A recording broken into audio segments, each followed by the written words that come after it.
तो Saturdays night main event हो चुका है खत्म। ये पार्ट 2 था। पार्ट 1 हम लोगों ने दिसंबर में देखा था। इसका पार्ट 2 दोस्तों हमने देखा है आज।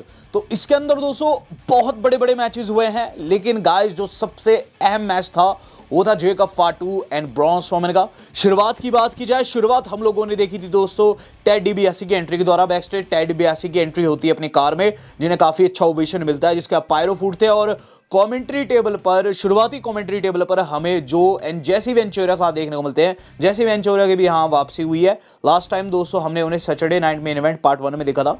Nia Jax versus Riya replay was the first match of the night. Match की बात करूं, यहां दोस्तों वर्ल्ड टाइटल दांव पर था और रिया रिप्ली एक जगह पर नाया जैक्स को पाव बम भी लगा चुकी थी, लेकिन गाइस नाया जैक्स हारने का नाम नहीं ले रही थी। इस दौरान दोस्तों हमें एक चीज देखने को मिलती कि अंततः दोस्तों रिया रिप्ली, जो कि काफी बार फेल रही, नाया जैक्स को अपना फिनिशर लगाने में इवेंचुअली रिपटाइड लगा ही देती है और मैच में दोस्तों विन कर जाती है। यहां ओवरऑल रिया रिप्ली की परफॉर्मेंस काफी तगड़ी रही, जिसके बाद दोस्तों हम लोगों को अलांद्रा ब्लेज देखने को मिली ऑडियंस में बैठी हुई। इवन दोस्तों उनके साथ मार्क हेनरी भी बैठे हुए थे। तो लेजेंड्स की दोस्तों इस बारी कमी नहीं रखी गई थी। और फिर दोस्तों एक और लेजेंडरी सुपरस्टार की एंट्री देखने को मिलती है, यानी कि द ग्रेट व्हाइट शेमस की।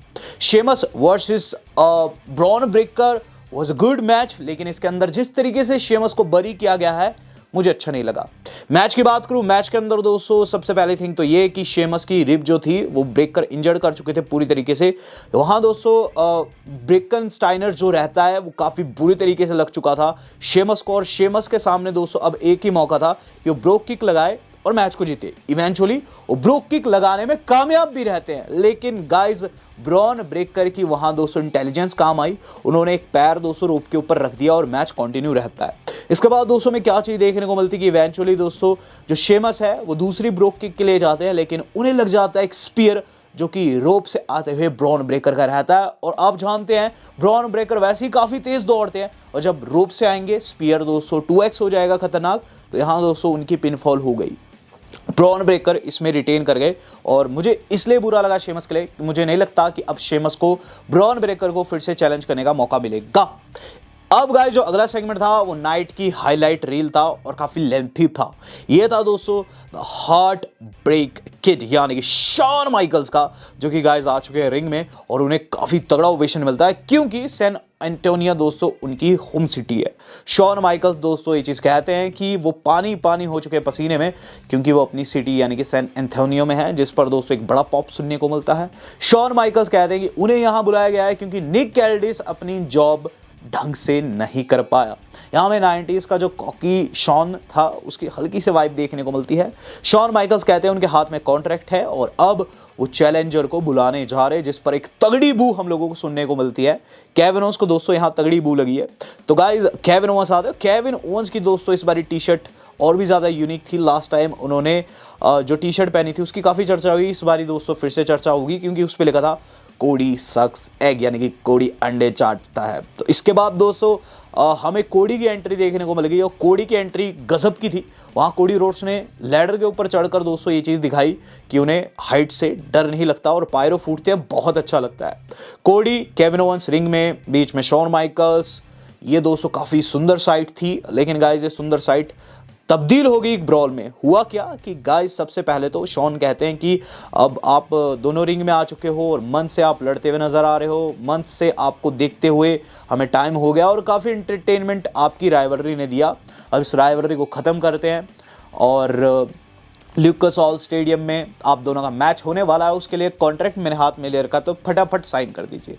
शॉन ने अपनी बात रख दी थी, लेकिन गाइस यहाँ केविन ओवंस ये चीज़ कहते हैं कि कोडी, सबसे पहले तो दोस्तों कोडी ने साइन कर लिया, लेकिन केविन ओवंस कहते हैं कोडी मेरी बात सुन, तू क्या कह रहा था कि मैं जो करता हूँ खुद के लिए करता हूँ। वेल देख, अगर मैं इजी वे आउट खोजता ना तो मैं तुझे वहाँ हरा सकता था जहाँ हमारा पहली बार मैच हुआ था, तेरी टांग में लगी हुई थी, लेकिन मैंने दोस्ती को आगे रखा। कोडी कहते हैं कि वहाँ यैपिंग करने नहीं आ रखे हैं, वो बात करने नहीं आ रखे हैं, और यहाँ शॉन माइकल्स को बुलाया ये भी हमारी बकचोदी सुनने के लिए नहीं आ रखा है।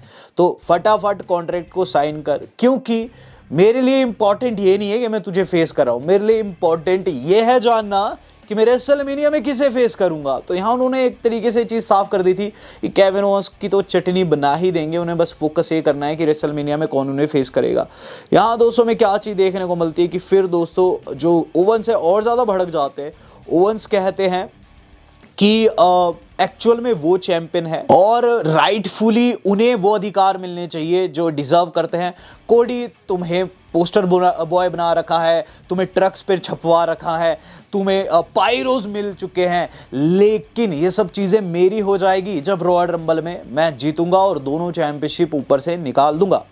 ये चीज़ ऐसी शॉन ने सुनी। शॉन कहते हैं ऐसा लगता है कि तुम इससे काफ़ी ज़्यादा जेलस हो, जिसके बाद ओवेंस कहते हैं जेलस वेल शॉन माइकल्स मैं कैसे भूल सकता हूँ, तुम तो इसका साथ दोगे ही क्योंकि तुम भी इसके जैसे हो। जब चीज़ें टफ हो गई थी तो तुम भी 90s में WWE को छोड़कर चले गए थे। ये चीज़ शॉन ने सुनी, शॉन का पारा चढ़ गया, लेकिन शॉन ने कुछ नहीं कहा। इसके बाद केविन ओवेंस क्या कहते हैं कि गैस व्हाट, इस बारी की रॉयल रंबल में ये सारी चीज़ें मेरी होगी कोडी, और तुम्हारा टाइटल रेन खत्म होगा। जिसके बाद दोस्तों उन्होंने कॉन्ट्रैक्ट्स को साइन कर लिया और उसके बाद दोस्तों वहाँ हमें शॉन ये चीज़ कहते हुए नजर आते हैं कि अब रेफरी आएगा और इन टाइटल को हवा में लहराएगा और ये चीज़ें ऑफिशियल होगी। जिसके बाद ऐसे ही होता है, वहाँ टाइटल को लटकाया जाता है, एक तरफ से अनडिस्प्यूटेड टाइटल को लटकाया जाता है, दूसरी तरफ से जो WWE गोल्डन चैंपियनशिप है उसे लटकाया जाता है। और उसके बाद दोस्तों हमें चीज़ देखने को मिलती है कि यहाँ दोस्तों जो कोडी है उन्हें पंच कर दिया जाता है ओवेंस के द्वारा। बीच में शॉन आते हैं तो शॉन को पाइल ड्राइवर मारने की कोशिश हुई। इसी दौरान दोस्तों कोडी ने टेक डाउन करने की कोशिश की ओवेंस को और ओवेंस नीचे गिर गए। अब शॉन माइकल्स का पारा 207वें आसमान पर था, उन्होंने देर नहीं लगाई और लगा दी एक sweet chin music out of nowhere. वहां दोस्तों केविन ओवेंस बाहर गिर गए और एक तगड़ा मूवमेंट बन गया। तो ओजी शॉन माइकल्स इस सेगमेंट में देखने को मिले और कॉन्ट्रैक्ट दोस्तों यहाँ ऑफिशियल हो गया है। जेकब फाटू की दोस्तों अब अगली एंट्री थी, उससे पहले ब्रॉन आते हैं। और जब जेकब फाटू की एंट्री हुई ना गाइस, मुझे पता नहीं क्यों ऐसी वाइब आई कि जेकब फाटू खुद को ट्राइबल चीफ बताने वाले जल्द, क्योंकि उन्होंने भी लाल कलर की माला पहन रखी थी, बिल्कुल रोमन रेंस की जैसी, थोड़ी सी उसके फूल बड़े थे। जेकब फाटू आते हैं, समोन वेयरवुल्फ को काफ़ी तगड़ा ओवेशन मिलता है। उसके बाद दोस्तों इनका मैच बिगन होता है। पहले तो दोस्तों ब्रॉन स्ट्रोमैन अपनी पावर दिखाते हैं, लेकिन उसके बाद पता नहीं उनकी पावर कहाँ गई। मैच का मिड आते आते दोस्तों हमें चीज़ देखने को मिलती है कि ब्रॉन को समोन ड्रॉप लग चुकी है, अनाउंसर टेबल के ऊपर स्टील स्टेप पे उन्हें मार रहे हैं और फिर दोस्तों मैच खत्म ही हो गया। लिटरली दोस्तों मैच खत्म ही हो गया। वहाँ दोस्तों ब्रॉन स्ट्रोमैन कॉर्नर पर थे, उन्हें हिप अटैक पे हिप अटैक 6-7 बारी लगते हैं। रैफ रोकने की कोशिश करता है लेकिन जेकब फाटू रुकते ही नहीं है, रैफ को ही दोस्तों धक्का मार के बाहर गिर देते हैं और फिर रैफ एक कैंटी बजा देता है। मैच खत्म हो जाता है दोस्तों डीक्यू में। और उसके बाद दोस्तों हमें चीज़ देखने को मिलती है कि बाहर से चेयर लाते हैं, वहाँ जेकब फाटू और चेयर दोस्तों वहां उन्होंने बिछा रखी थी। लेकिन गाइस इसी बीच ऑफिशियल्स आ जाते हैं, वहीं फिर कैमरा जाता है ब्रॉन की तरफ इसी गहमा गहमी में, जो कि दोस्तों ब्लीड कर रहे थे। माइकल कोल कहते हैं कि मुंह से ब्लीड कर रहे हैं, खून बहुत ज़्यादा निकल रहा था। इस पर दोस्तों जेकब फाटू और ज़्यादा उत्साहित हो जाते हैं। क्या करते हैं दोस्तों, वहाँ फिर जाते हैं और फिर गाइस ब्रॉन को सीधा लेटाते हैं और मून सॉल्व लगाते हैं और ज़्यादा ऑफिशियल्स आ जाते हैं। लेकिन गाइस यहाँ जेकब फाटू रुकते ही नहीं है, दूसरी मून सॉल्व हम लोगों को देखने को मिलती है। फिर वहाँ आ जाते हैं टामा टोंगा, जो कि अपने भाई को रोकने की कोशिश करते हैं। निक एल्डिस भी थे, सभी रोकने की कोशिश करते हैं और जेकब फाटू दोस्तों वहाँ से जाने की एक्टिंग भी करते हैं। इस दौरान ब्रॉन को बहुत खून निकल रहा था, लेकिन फिर दोस्तों फाटू की चैन लगती है और जेकब फाटू और ज़्यादा उत्साहित होते हैं और फिर से रिंग में आकर तीसरी बार दोस्तों उन्होंने मून सॉल्व लगाई। बिल्कुल दोस्तों डिस्ट्रॉय कर दिया है यहाँ ब्रॉन स्ट्रोमैन को। जो ब्रॉन स्ट्रोमैन होता था ना आज से कई साल पहले 2016-2017 के आसपास, वो हम लोगों को दोस्तों बिल्कुल भी देखने को नहीं मिला और बहुत ज़्यादा ब्लीड किए हैं दोस्तों। और कुछ इस तरीके से सेगमेंट खत्म होता है कि ब्रॉन के खून निकल रहा है और जेकब फाटू वहाँ से वॉकड आउट कर रहे हैं। यहाँ दोस्तों हम main event of the evening देखने का मौका मिल रहा है। आन एंडरसन, टली ब्लैंचर्ड आ चुके हैं वहाँ ऑडियंस में। इसी दौरान दोस्तों डब्ल्यू वाले दिखा रहे हैं रॉयल रंबल का ग्राफिक, जिसमें आप देख सकते हैं रोमन है, रे है, सीना है, सैथ है,